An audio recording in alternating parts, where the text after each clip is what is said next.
On va tout de suite passer donc au deuxième box-office de la soirée. Je vais laisser donc Esteban nous mettre le petit générique. C'est parti.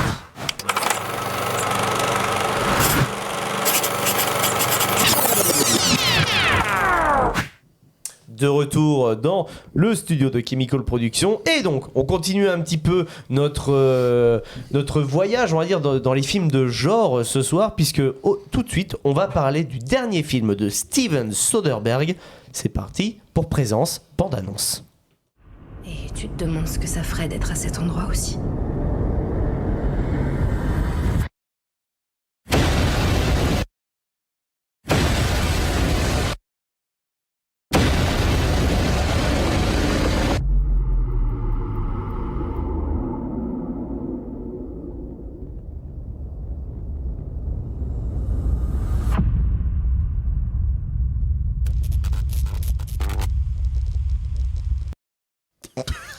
Bah bravo, parfait. Qui a dit Cacharel?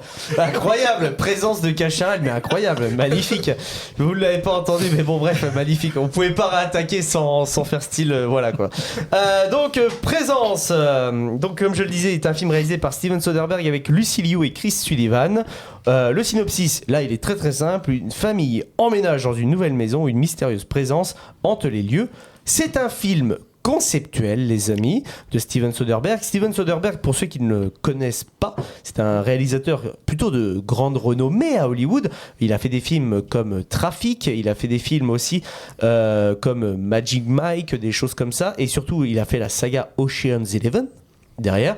Donc c'est un mec qui touche à tout, et il aime en tout cas toucher à tout en termes de cinéma, et sa quête de faire des films de tous les types continue, et donc là il s'attaque un peu au film de fantôme et il essaye de le révolutionner, puisque le but du film est d'être à la place du fantôme de A à Z, non pas être en plan séquence mais en POV comme on peut dire sur TikTok. Ekichi. Alors moi j'ai pas vu la bande-annonce du tout. Et là, est-ce qu'elle serait pas aussi un petit peu, entre guillemets, mensongère, parce qu'elle est quand même beaucoup dynamique et c'est juste une scène du film en fait. C'est vrai. Donc, je suis d'accord avec toi. Après, faut accorder une chose à ce film, il est extrêmement immersif. Pour le coup, en même temps, je pense que c'est le but. On est dedans, on suit les personnages. Au début, c'est pas qu'on s'ennuie, mais après, on aime suivre quand même ce qui se passe. Et puis, on est pris dans ce personnage qu'on incarne dans ce film. Mais il se passe pas grand chose, c'est exactement dommage, et j'ai pas aussi vraiment, enfin c'est pas que j'ai pas compris la fin, c'est que à la fin on se doute que donc le frère devient la nouvelle présence du film, enfin de la maison. Non, c'est la présence depuis le début. Twist. C'est lui depuis le début. Puisque je sais pas si tu te souviens, mais la personne tu vois, qui j'ai vient... pas compris le film alors. En fait, la personne... Alors justement, ça rentre en compte avec une personne dans le chat. Pour moi, la présence c'était l'ami de la meuf qui est décédée. Non. En fait, depuis le début, c'était lui, puisque je sais pas si tu te souviens, mais quand la voyante vient, elle dit qu'un fantôme il est dans le passé, il est dans le présent, il est dans le futur. En fait, il n'y a pas de temporalité pour lui. Et en fait, il était déjà là. Alors, donc on va y revenir. Okay, déjà bravo. Et merci, je t'avais expliqué ça à la fin du tout. film. Donc dans le chat on nous dit que c'était éclaté. Alors, bon les amis, Qui dit ça? alors attendez les amis. Donc non mais j'aimerais vraiment qu'on recontextualise, parce que je comprends que, comme tu l'as dit, on ne puisse pas aimer le film. C'est un film concept. Donc voilà, mais moi j'ai pas détesté. Mais du coup, là je vois le truc différemment, parce que j'avais plus l'info de ce truc de passé présent. Pour moi, en fait, la présence, donc c'était l'ami qu'on arrête, parce que la nana arrête pas de parler de son ami qui est décédé. Pour moi, c'était ça. Elle pense que c'est elle. Et après, pour moi, comme le frère est mort, je me suis dit, ça se trouve, c'est chaque personne qui meurt dans la famille devient la nouvelle présence. En fait, c'est vraiment on le voit s'envoler à la fin. J'ai encore moins compris. Non, mais en fait, c'est lui. Il s'envole parce que ça y est, c'est la rédemption. En fait, il a fait ce qu'il avait à faire là, quoi. Donc c'est une présence du futur passé. Mais ouais, c'est ça, exactement. Alors, donc pour recontextualiser un petit peu le film, donc comme tu l'as dit, GG, c'est un film conceptuel, et ça, c'est un peu ce qu'il aime faire Soderbergh en ce moment. Il fait des films concept. Donc là, le délire d'être en POV, c'est une volonté de sa part. Il y a quelques années, Monsieur Soderbergh avait voulu filmer un film entièrement à l'iPhone. Il l'a réalisé, ça s'appelait Paranoia. Il l'a filmé à l'iPhone 7. Donc bref, c'est quelqu'un qui aime essayer des choses. Et honnêtement, sur son délire de fantôme, moi j'ai bien aimé. Je suis rentré dedans parce que en background, comme dirait DJ Snake, j'ai eu la chance de voir un film que je vous ai déjà parlé ici au micro, et j'en ai déjà parlé donc dans la précédente version de l'émission. On a parlé du film de David Lowery, A Ghost Story. C'est un film qui vous plonge aussi à la place du fantôme, mais pas en POV. En gros, le fantôme, on le voit, et le fantôme est matérialisé par un drap blanc. Et c'est original. Ah, c'est original. C'est original. Il y a des trous pour voir pour les yeux. D'accord. Ah, vraiment, c'est original. Et vraiment, le film de David Lowery, c'est une claque monumentale. Je l'ai vu donc avec mon ancien collègue de l'émission, Savinien. S'il regarde l'émission ou s'il écoute l'émission plus tard, je le salue. Mais je peux vous dire que quand on a terminé le film Ghost Story, on a été manger au restaurant après. Honnêtement, compliqué de parler pour un petit quart d'heure. Il nous a fallu, on va dire, une petite binouse à côté, on va dire, pour réattaquer, parce qu'il nous avait perturbé. J'ai pas eu ce sentiment avec Présence. Je l'ai vu avec mon petit Gary. Ah, mais tu l'as rassuré? J'ai essayé. Tu sais, pendant tout le je lui tenais l'épaule comme ça, je disais t'inquiète pas, ça va bien se passer. Et globalement, ça s'est bien passé. Oui, il est gentil, ça. Oui, mais voilà. Très très gentil. Mais par contre, je peux comprendre que le film est honnêtement très lent. Très long. Bah, quand on voit la bande-annonce, moi je viens de découvrir la bande-annonce. Moi, quand on a la liste de films, c'est vrai que certains films, je me dis je vais les voir, je regarde pas parce que je vais les voir comme ça, je suis surpris ou pas. Mais en voyant la bande-annonce, je me dis oui, effectivement, si quelqu'un s'attend à ce que ça bouge, à ce que ça passe un truc à la Cloverfield ou ce genre de truc. Et j'aimerais énormément qu'au cas où dans le chat, etc., si les personnes l'ont vu, puissent me dire si justement ils y sont allés parce qu'ils ont vu la bande-annonce, parce qu'ils ont vu l'affiche, ou c'est parce qu'ils savaient que c'était Soderbergh qui est derrière et qu'ils aimaient bien, on va dire, le délire, on va aller voir un film conceptuel, etc. Ça peut être très intéressant. Maxime, j'ai l'impression que t'as aimé. Mais oui, moi j'ai bien aimé.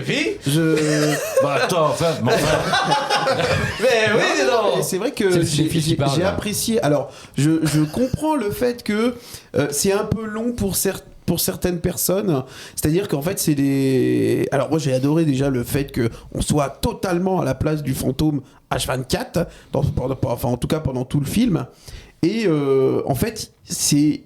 Alors il y a les coupures, hein, ça fait des fondus au noir, oui. Tac tac, tu reprends une scène, tout ça.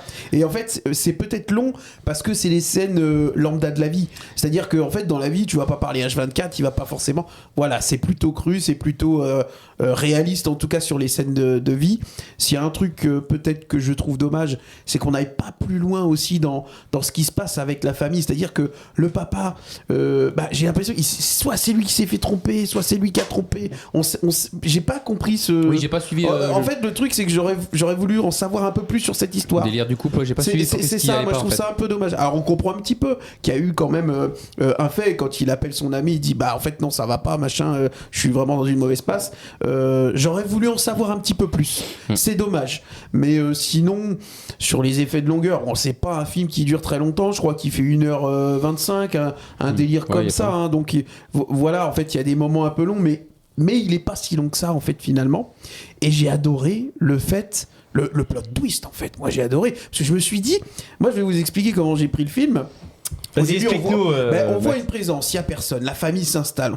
Et au début tu te dis, ok, c'est un mec qui était déjà dans la maison, il y a eu un mort dans la maison, il y a eu un truc, on va s'attendre à un délire comme ça. Après il y a le délire effectivement des deux copines qui sont mortes, dont une dont elle était vraiment proche. Et finalement, quand elle commence à expliquer, il n'y a pas de présent, il n'y a pas de futur pour les fantômes, et que finalement, à un moment donné, il s'énerve contre le frère. C'est ça, oui, voilà, il s'énerve contre lui-même, parce qu'il dit t'es con avec toi-même. Ah, ouais, d'accord. Parce que c'est le moment où en fait, il est en train de faire le coq à expliquer qu'il fait des trucs absolument horribles aux autres, et que c'est justement ce genre de choses horribles qui va arriver. Voilà. Et moi, j'ai adoré le plot twist, c'est-à-dire la mère qui voit, c'est lui. Je pense on va le mettre en phrase.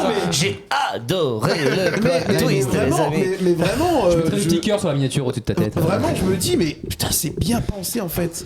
Et voilà, la fin était géniale, ça c'est sûr. Effectivement, l'action se passe plus sur la fin. Oui.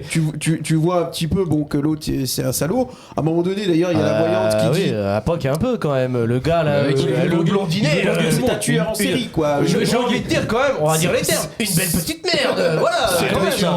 C'est un drogueur compulsif. Il veut droguer tout le monde. Non mais à un moment donné. Par contre, c'est vrai, c'est des mais qu'est-ce qu'il a à droguer tout le monde? D'ailleurs, moi je trouve ça dommage parce qu'en fait, ils l'ont pas écouté. C'est-à-dire que la voyante, elle revient en bas, elle essaie de lui dire, mais je vois quelque chose avec la fenêtre, tout ça, et finalement, bah tu vois que c'est voilà, il meurt comme ça. Ça commence par là. Hein.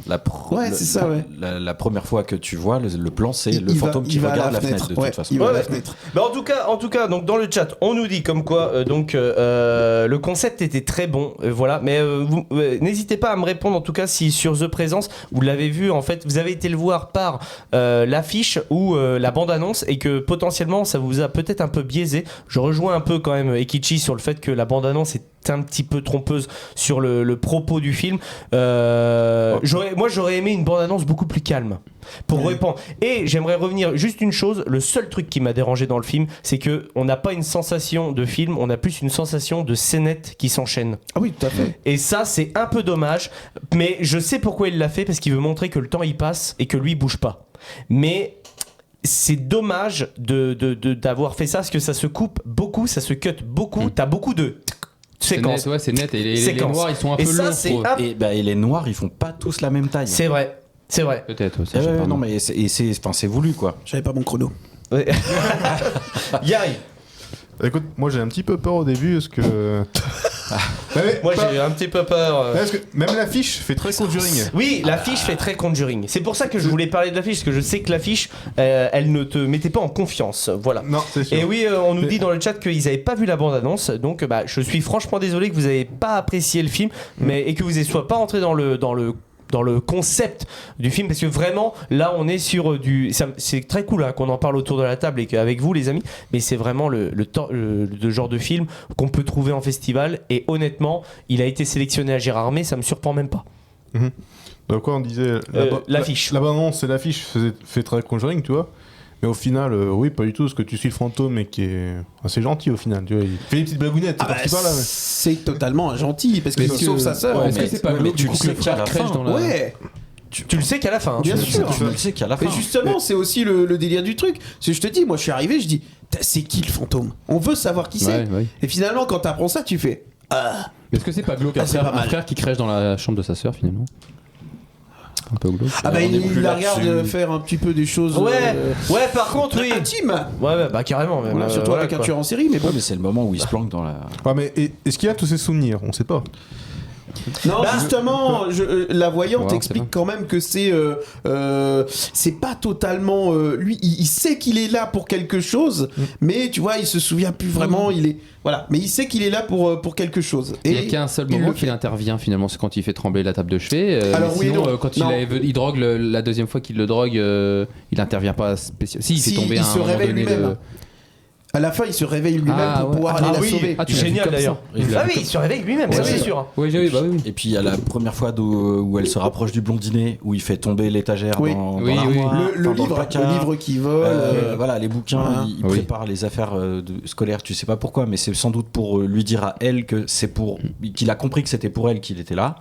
Tu vois, enfin bref. Mais oui, là-dessus, c'est vrai aussi, Drakaslash nous le dit dans le chat, il a interagi avec beaucoup de choses pendant tout le film, mais à la fin, il laisse un peu faire les événements, et c'est vrai qu'on est un peu frustré quand même, on se l'était dit hein, aussi, peut-être en mode, là, faudrait peut-être y aller, genre le coup du verre dans la cuisine, il aurait très bien pu faire un petit coup comme ça, alors que... J'y pensais, ouais, tu vois, mais il y a des éléments...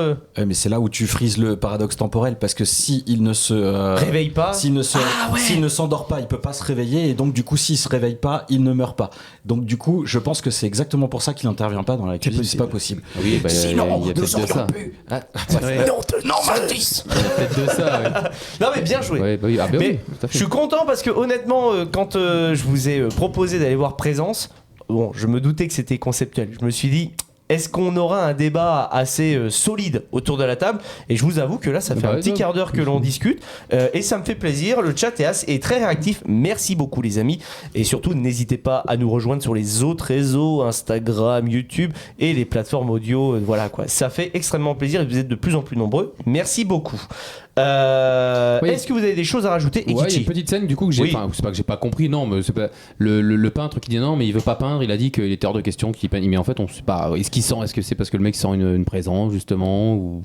C'est ça, Ouais, c'est ce qu'explique la médium quand elle passe là. C'est pareil, on dit la médium, mais c'est parce que elle est plus sensible que les autres, etc. Et elle dit que c'est une porte qui s'ouvre sur éventuellement Dieu, etc. ou machin. Bref, c'est elle prend la thune quand même, hein. soit tu y es sensible, soit tu y es pas sensible. Quoi. Ouais. Elle prend la thune quand même. Ah bah, Oui, faut bien manger. La faut bien poésie, manger. ça nourrit mais, pas. hein. mais justement, on te dit qu'elle vient sur sa pause déjeuner, etc. Donc c'est quelqu'un qui travaille dur, vraisemblablement qui doit pas avoir une super vie. Elle arrive pas en Chanel, tu vois. Donc bon, bref, c'est normal. Tu rends pas des services comme ça. En plus, moi, je me suis dit, tu vois, il va y avoir un délire avec le miroir de plus de 100 ans, là, machin et tout. Et puis en fait, Bah si. À la fin, oui, un petit peu. À la fin. Oui, parce que tu le vois, c'est là que tu comprends. Mais en fait, il a pas vraiment de rapport avec lui. Voilà. C'est peut-être plus un objet qui fait qu'on arrive à voir. Voilà. Le rapport, il est dans le fait qu'il y a le reflet. Parce que du coup, j'ai pas développé mon avis encore, mais t'inquiète pas. Tout le film fait que, en fait, donc t'as ce concept de cette caméra qui bouge partout, etc. En plus, on te fait voir ce miroir dès le début quand il visite la baraque, Oui, tout à etc. Et donc là, tu te dis les reflets. C'est du plan séquence, il va y avoir des trucs dans les reflets. Eh ben, pas du tout. Et t'en trouves pas. Ouais. Pas un technicien, pas une perche de son, rien, Dans la pas vitre, une dans les caméra. vitres et tout, ouais, je regardais ça, Non, il y avait pas- justement. Et je me suis dit, le film, il veut que je regarde les reflets. Il va se passer un truc dans un reflet à un moment, quoi. C'est sûr et certain. Voilà, c'est pareil. Cette baraque, c'est un personnage en elle-même, quoi. Elle a une architecture, qui paraît tout à fait typique. Toutes les pièces sont connectées, il n'y a pas de porte fermée réellement en fait. Voilà, exactement. Et tu te dis, mais ouais, il va y avoir un truc. Je veux dire, ce moment où tu vois à la fois la salle à manger et le salon, alors que les personnages sont séparés par un mur et le couloir, avec cet escalier un peu chelou d'ailleurs, l'escalier. Bref, super fou. C'est pareil, tu sais qu'il y a cette présence. Il n'y a que la gamine qui, elle, au début, la ressent. C'est la seule à la ressentir dans la famille. C'est la seule à penser que c'est quelque chose de bienveillant, alors qu'il n'y a rien qui le dit. Toi, tu ne le sais pas en tant que spectateur. Et donc, du coup, ça vient juger, ça vient te questionner par rapport à ton point de vue. En épousant celui de la présence en fait. C'est pareil, dans tous les films, tu es cette présence qui est en train de regarder des gens vivre en fait. Bien sûr. Tu vois, et est-ce que finalement tu es bienveillant? Est-ce que tu as un jugement bienveillant par rapport à ce qui se passe sous tes yeux, etc. Il y a toute une réflexion derrière. Et moi, donc, tu parlais tu poses la question au chat pour l'affiche, etc. L'affiche et la bande-annonce façon Conjuring, je fuis absolument pour les mêmes raisons que Gary parce que je suis une grosse flippette. En revanche, quand je vois sur l'affiche que c'est Soderbergh et David Koepp et qui est au scénario, c'est le mec qui est derrière le scénar de Jurassic Park quand même, et puis plein d'autres choses. Et que t'as Lucy Liu dedans et que ça fait longtemps qu'on n'a pas vu Lucy Liu en plus dans quelque chose de moins léger, on va dire. Allez, vas-y, rien pour ça, pour cette affiche-là, je veux le voir. Je suis d'accord. Pour les noms qu'il y a derrière, je suis d'accord. Ouais. Et je suis d'accord. Du coup, je suis allé le voir au cinéma de Varennes. Oui. Donc le Confluence de Varennes, etc. Où ils ont tout refait toutes les salles avec des super. Les fameux sièges. Les fameux sièges et tout ça, où t'as vraiment de la place, etc. Oui. Bon c'est cool. Dommage que les pieds n'aient pas fonctionné. Alors pourquoi? Peut-être parce que c'est un film d'épouvante, qui est vendu comme épouvante et que éventuellement peut-être qu'on peut être agité. Ouais, peut-être. Voilà, je ne sais pas. Peut-être, je sais pas. Mais bref, voilà, c'était cool de découvrir ce type de salle. C'est confortable, c'est bien. D'accord. Voilà. Bah écoute, merci mon petit GG. En tout cas, Drakaslash nous dit dans le chat comme quoi apparemment c'est le mari qui prend la thune, hein, souvent, pas elle. Oui. Donc il y a aussi ce délire-là. C'est vrai que c'est lui qui vient quémander la thune. C'est lui qui vient gratter à la fin. Et je suis assez d'accord, hein, en mode, à mon avis, elle en voit pas trop la couleur. Hein. Il a l'air un petit peu manipulateur, le mari, en mode, t'inquiète pas, ma femme. Je l'ai pas senti femme, comme elle ça. est médium.